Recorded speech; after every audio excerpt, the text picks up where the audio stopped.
ओम शांति। आत्मा में ही मन बुद्धि है, शरीर में बुद्धि नहीं है।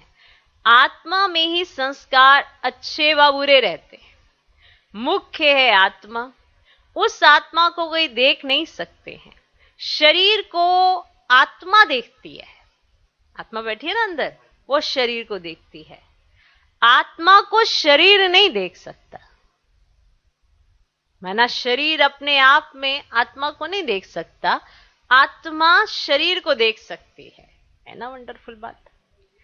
जान सकते हैं कि आत्मा निकल जाती है तो शरीर जड़ हो जाता है। माना शरीर तो एक आधार हो गया ना, करने वाली तो सब कुछ आत्मा है। तो आत्मा देखी नहीं जाती है, शरीर देखा जाता है।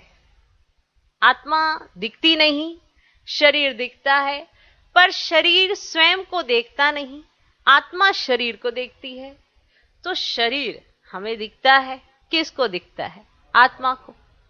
आत्मा देखी नहीं जाती है, शरीर देखा जाता है। वैसे ही आत्मा का जो फादर है, आत्मा का जो फादर है, जिसको ओ गॉड फादर कहते हैं, वह भी देखने में नहीं आते हैं।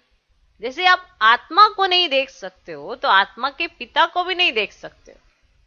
ठीक, उनको समझा जा सकता है, जाना जा सकता है।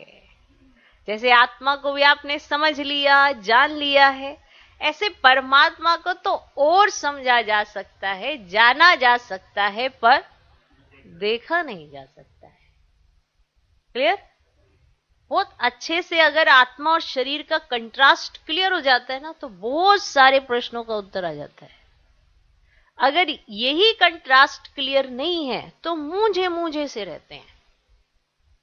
क्योंकि जहां पर अपने को आत्मा समझना है, वहां शरीर समझकर डील करने लगते हैं, खुद के साथ ही और बाकी सब चीजों के साथ भी, तो फंस जाते हैं।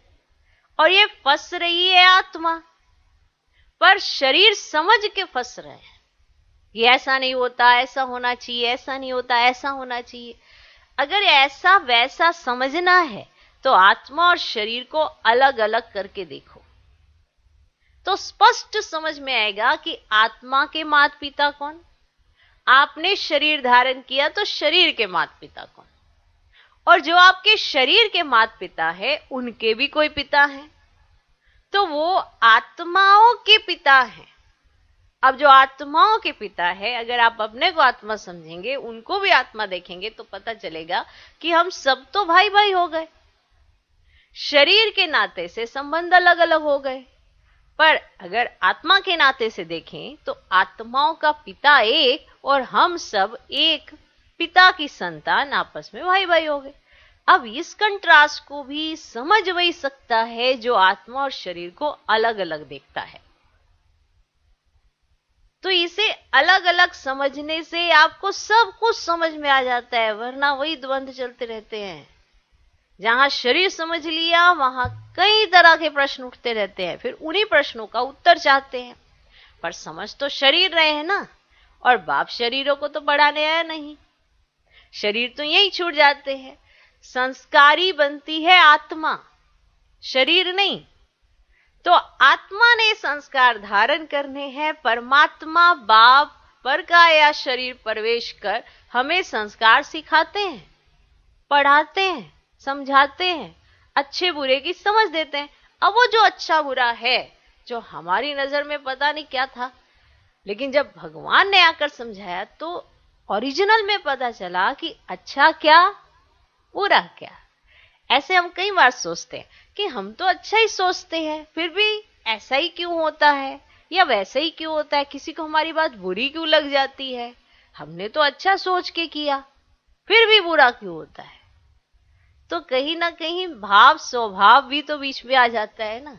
बात तो वही करोगे, लेकिन उसमें भाव स्वभाव और भावना बीच में आ जाने से बात का भाव ही बदल जाता है। और जब बात बदल जाती है तो एडॉप्शन भी बदल जाती है, समझना भी बदल जाता है। तो समझने की जरूरत है। और आत्मा ये सब क्या हो गई ब्रदर्स? अब आत्मा और शरीर का कंट्रास्ट अच्छे से जब बुद्धि में क्लियर हो जाएगा, तो ये भाई भाई का नाता क्यों है, बहन भाई का नाता कब बनता है, सब कुछ स्पष्ट हो जाता है। इसके लिए कोई मेहनत की जरूरत नहीं है, सिर्फ एक बात को समझने की जरूरत है, ये रहा शरीर और अंदर बैठी है आत्मा, और जो बोल रही है वो आत्मा है, शरीर नहीं। शरीर तो आधार है आपका। ओके, शरीर में आते तो कहेंगे ये भाई भाई है, वह भाई बहन है। आत्माओं का बाप है परमपिता परमात्मा। जिस्मानी भाई बहन एक दो को देख सकते हैं, आत्माओं का बाप सभी का एक है, उनको देख नहीं सकते। अब जिस्मानी भाई बहन माना लौकिक में भी आप, वैसे भी आप भाई बहनों को अब देख पा रहे हो ना, शरीर के नाते से देख पा रहे हो, लेकिन परमात्मा को नहीं देख सकते आप, आत्मा को नहीं देख सकते आप। क्लियर? अच्छा, ओम शांति।